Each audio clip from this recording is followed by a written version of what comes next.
Si Congressman Arnie Teves, masaya na sa Timor-Leste. Ay, natatandaan ko na. Timor-Leste. Masaya na siya doon.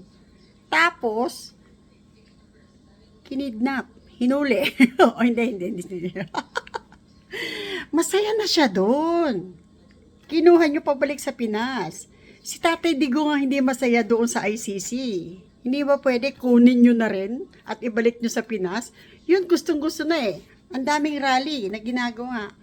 Bring PRRD home. Ba't hindi niyo ibalik? Yun ang gustong umuwi eh. Yung ayaw umuwi, yun ang kinuha niyo. Kunin niyo na rin yun. Tapos, si Congressman Teves, balik nyo lang siya sa Timor-Leste. Masaya siya dun eh. Yung akin naman, dapat pagbigyan nyo na sila kung saan masaya. Kaya lang, sasaya kaya kayo pag binalik nyo si Tatay Digong sa Philippines? Palagay ko, hindi.